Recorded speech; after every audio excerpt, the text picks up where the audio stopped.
Y ahora le quería dar la palabra, por favor, a Ghania Mofouk. Ella es argelina, es feminista, es activista de derechos humanos, periodista de televisión, de varios periódicos, docente también en temas de género, de periodismo y bueno, le cedo la palabra.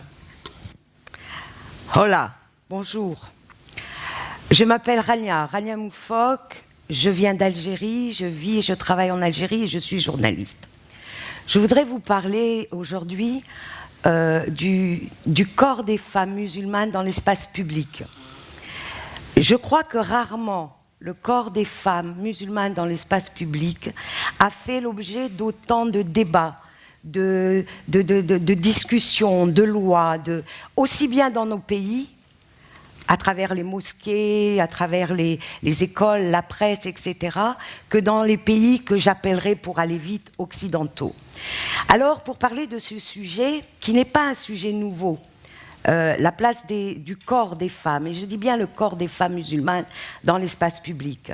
Comme cette session voudrait parler de culture, je vais aborder ce sujet à travers deux œuvres culturelles.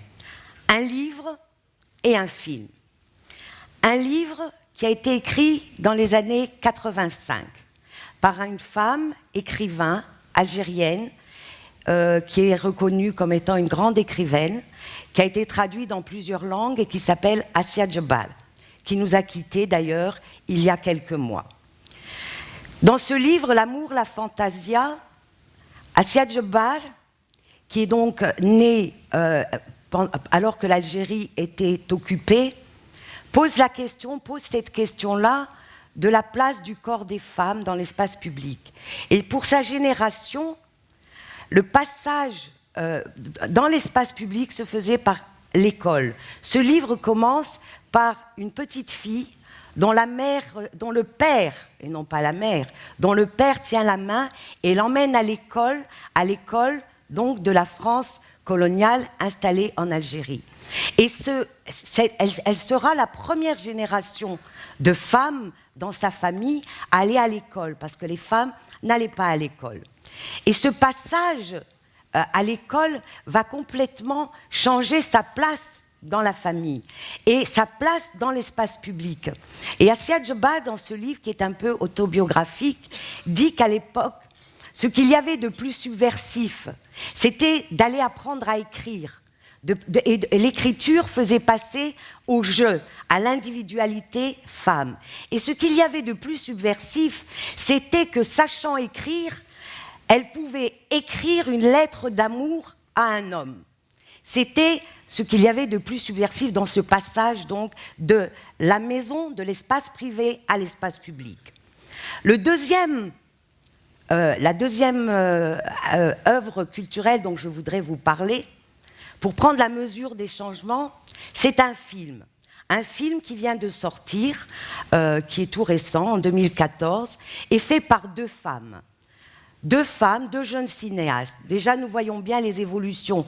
L'écriture, à l'époque d'Assia Djebal, qui donc jusqu'à la fin qui a commencé à écrire dans les années 50, et aujourd'hui comment les femmes s'emparent de ces nouveaux médias, la caméra, et donc là nous allons parler d'un film. C'est un film qui est fait par deux jeunes filles. L'une est géologue et l'autre est vétérinaire. Et ce film s'appelle, le titre en arabe, c'est Hna Barra, nous dehors. Hna, nous les femmes dehors. Et je trouve ce film très fort et très intéressant. Je vais essayer de vous résumer un peu rapidement. C'est l'histoire d'une jeune fille qui va être le fil directeur du film. Cette jeune fille porte le hijab, ce que l'on appelle le voile islamique. Elle porte le hijab et ce hijab lui pèse. Alors, elle souhaiterait l'enlever. Et elle va être le fil conducteur du film.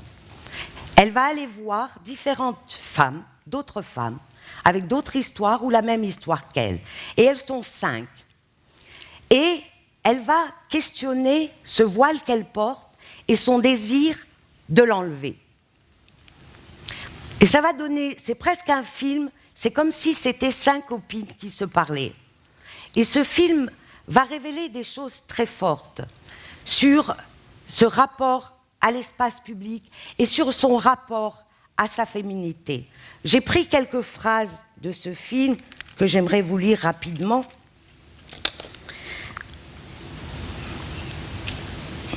Cette jeune fille qui se pose la question pour enlever son voile dit « On s'est voilé, on s'est étouffé, mais cela n'a pas suffi. » En fait, elle a décidé de porter le voile pour être à l'aise dans l'espace public, parce qu'elle se sentait agressée, en plus de sa propre foi, parce qu'elle se sentait agressée. Et au début, elle était heureuse. Elle avait le sentiment qu'elle avait enfin le droit d'être dans cet espace public, puisqu'elle s'était couverte de pudeur en se couvrant de ce voile. Et puis en fait, sa féminité, elle est toujours demeurée dans l'espace public. Et la rue, les hommes, continuent à l'agresser, en tout cas à la regarder comme une femme. Et dans cette quête, elle va aller voir une autre jeune fille. Et cette autre jeune fille, elle, a fait le passage de l'enlever. Et elle dit la chose suivante, cette jeune fille qui, elle, a choisi de l'enlever après l'avoir porté. Elle dit « J'assume ce que j'ai fait et je n'aurai à répondre que devant Dieu. » Elle dit des choses très fortes. En fait, cette quête de l'ensemble de ces filles montre la difficulté du corps féminin, de la féminité dans l'espace public. Et ce corps qui dérange aussi bien dans nos sociétés que dans les sociétés occidentales, et nous en parlerons plus tard, si j'ai le temps, parce que je n'ai que 10 minutes. Donc j'ai un peu... Et on sent, à travers ce film, la souffrance dans ses quêtes. On en arrive à la détestation de son corps de femme. Cette jeune fille donc, qui cherche si elle doit l'enlever ou ne pas l'enlever, qui est dans cette quête, elle dit la chose suivante. « Je suis mal à l'aise quand je regarde mon corps dans un miroir. Je déteste être une femme. » Et cette jeune fille, elles sont donc plusieurs, et celle qui l'a enlevé son hijab est un acte très, très, très lourd, très subversif. Parce que quand on l'a mis dans le film, celle qui l'a enlevé dit la chose suivante, qu'elle a perdu tous ses amis. Et une de ses amies lui a dit, tu as signé un contrat avec Dieu. Vous imaginez la pression, tu as signé un contrat avec Dieu, tu ne peux pas l'enlever. Or, elle a choisi de l'enlever. En fait, ce film me semble intéressant, en tout cas moi m'a intéressé, non pas parce que cette jeune fille veut enlever le hijab et que ce serait pour moi une victoire de la modernité. Ce que je trouve intéressant dans ce film, c'est les processus et les questions. Comment, et c'est la question du libre arbitre, de décider soi-même de ce que l'on veut, de la manière dont on veut être habillé, de la manière dont on veut se présenter sur l'espace public. Et ce film dit deux choses, à mon avis, importantes. La première chose, et c'est dommage que nous n'ayons pas pu le projeter dans ce lieu, mais bon, ce film dit deux choses. La première chose qui me semble importante, c'est d'abord que l'identité féminine n'est jamais figée, qu'elle est toujours en devenir, qu'elle évolue et qu'elle se construit historiquement. On a tendance à enfermer les femmes musulmanes dans une espèce d'identité essentielle qui ne serait qu'une identité religieuse. Elle serait musulmane, ad vitam aeternam, sans changement, sans qu'il se passe quoi que ce soit dans le rapport à nos corps et dans notre féminité. Or, cette démarche-là, ce questionnement sur le libre arbitre, sur son rapport à son corps, montre que la féminité, y compris dans les sociétés musulmanes, est un objet en construction perpétuelle. Il n'est jamais figé pour toujours. La deuxième chose qui me semble intéressante dans ce film, c'est que le dialogue de ces femmes sur leur corps dans l'espace public est éminemment subversif. La subversion que portait la génération d'Assia Djebar était une subversion qui était condamnée, et elle l'écrit dans son livre, à quitter la langue arabe pour écrire dans la langue française a quitté l'espace public des sociétés de l'Algérie, en l'occurrence pour Assia Djebbal, et d'aller s'exiler à l'étranger pour avoir le droit de dire « je », d'écrire et de parler de sa féminité, de son corps et de son rapport au monde. En revanche, ces jeunes filles, elles appartiennent à une génération qui a été scolarisée. Aller à l'école, pour cette génération, n'a plus rien d'extraordinaire, contrairement à la génération d'Assia Djebbal. Et elles prennent la parole, ces jeunes filles, à l'intérieur même du corps du pays. Elles sont arabophones, même si elles sont bilingues, mais elles ont une maîtrise de la langue arabe que ma génération n'avait pas. Elles sont musulmanes croyantes et elles s'approprient le Coran et qu'elles questionnent. Et je trouve que ce questionnement, cette manière de poser des questions à l'intérieur même de l'islam, à partir du texte coranique et du texte sacré, je trouve que c'est éminemment subversif parce que les femmes vont poser la question du rapport à leur propre corps, à leur féminité, autrement que des hommes musulmans. Et c'est tout ceci qui est en mouvement. Le corps des femmes musulmanes dans l'espace public fait problème. Il fait problème dans nos pays comme il fait problème dans les pays occidentaux. Parce que les femmes musulmanes ne sont plus invisibles. C'est paradoxal. Elles portent le hijab pour se cacher et en fait, elles deviennent visibles. Et cette visibilité n'est pas un hasard. Parce qu'on a tendance à enfermer les femmes musulmanes dans la soumission, dans l'écrasement. Et c'est une image fausse, c'est une image construite sur des préjugés. Cette visibilité n'est pas un hasard parce qu'en fait, elle raconte à quel point le monde arabe, le monde musulman, en tout cas mon pays depuis lequel je parle, l'Algérie, a changé. Et combien les places des femmes, leur rôle, ont changé entre le moment où Assia Djebbal écrivait son livre et le moment où ces deux jeunes filles faisaient leur documentaire. Si j'ai le temps, j'ai quelques chiffres sur l'évolution. Je ne vous donnerai pas des chiffres économiques, etc., mais sur le rapport des femmes et de leur corps. À l'époque d'Assia Djebbal, le nombre d'enfants dans mon pays, des femmes, le nombre moyen de femmes, c'était 8, 9, 10. Moi, ma mère a eu 8 enfants. Moi, je n'en ai qu'un. Aujourd'hui, le taux de fécondité féminine en Algérie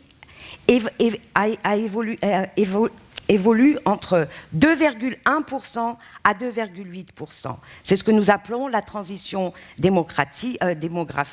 La transition démocratique, ce sera pour plus tard. Là, nous nous contenterons de la transition démographique que l'ensemble des pays musulmans arabes ont vécu. Cette nouvelle façon d'avoir des enfants, c'est-à-dire change les places des femmes dans la société. Quand Assia Djebbal écrivait, dans les années 60, à peine 10% des femmes algériennes prenaient la pilule. Aujourd'hui, elles sont 60%. Vous imaginez comment ça change le rapport au corps. Et c'est valable pas seulement pour les élites citadines, y compris dans les campagnes. À l'époque d'Assia Djebbal, le mariage était l'horizon, quasiment le seul horizon pour les femmes algériennes.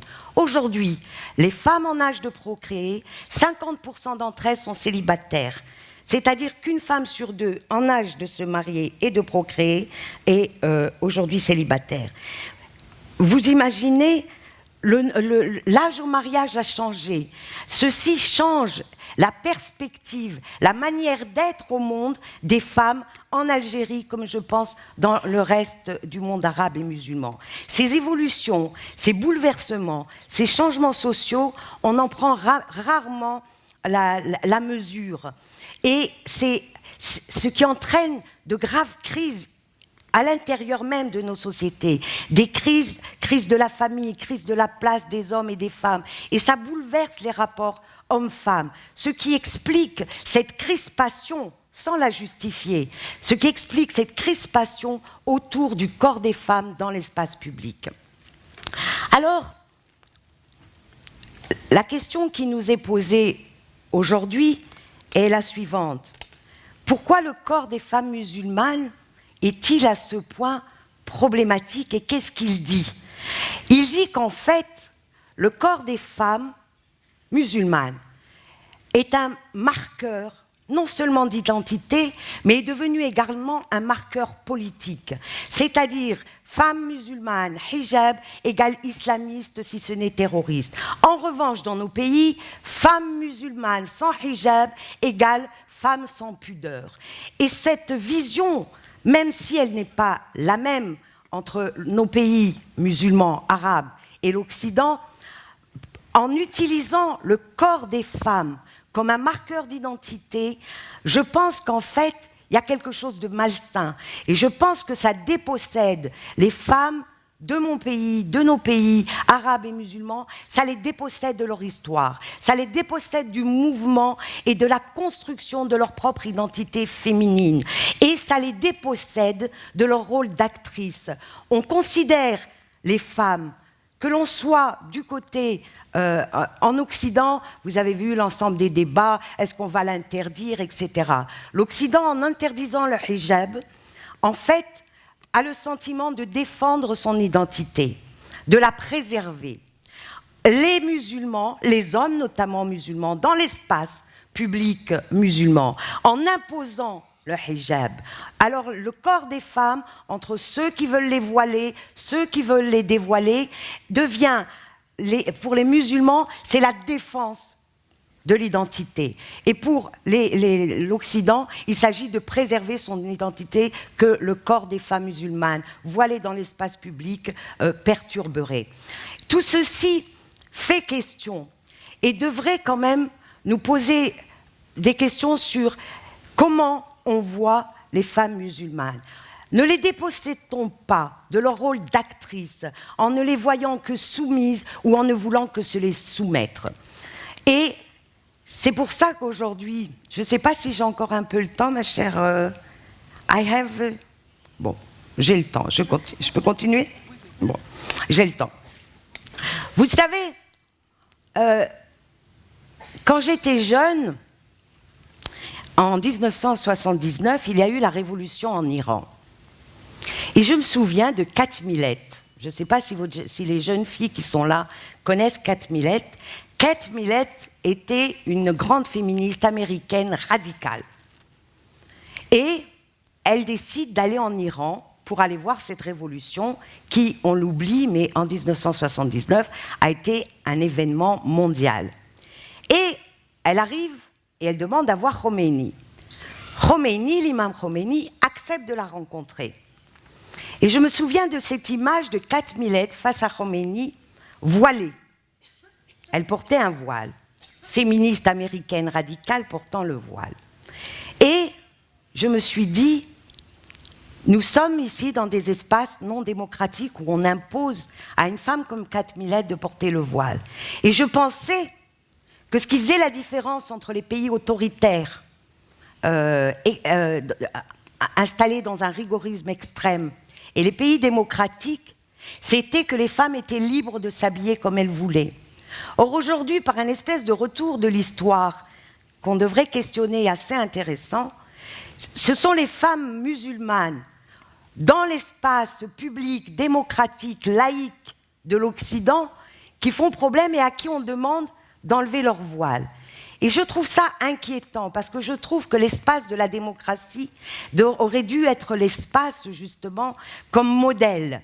Et nous, femmes algériennes, moi en tout cas, sans hijab, ce rapport de l'Occident à ce corps des femmes me fait problème parce qu'il détruit l'idée que je me faisais de la démocratie et de la défense de la démocratie. Parce que les islamistes ou les musulmans radicaux dans l'espace public, quand je prends la parole pour dire que la démocratie, c'est mieux que les régimes autoritaires, autocratiques, et parce qu'ils autorisent la liberté des uns et des autres d'être dans leur richesse et dans leur individualité, ils me répondent « Pof, regarde ce qui se passe en Occident, c'est la même chose. » Alors, l'espace public devrait être un lieu où les femmes devraient librement se vêtir ou se dévêtir comme elles le semblent, parce que leur corps leur appartient et qu'elles ne sont pas des objets, mais des sujets et des actrices de leur propre histoire, contrairement à ce que l'on croit, y compris sur nos espaces arabes et musulmans. Et puisque nous sommes ici, aujourd'hui, pour parler de ce qui nous lie, la Méditerranée, je pense que notre destin commun, c'est demain, c'est l'avenir, et que nous devrions nous méfier des enfermements identitaires dans lesquels nous sommes de part et d'autre de la Méditerranée de nous enfermer.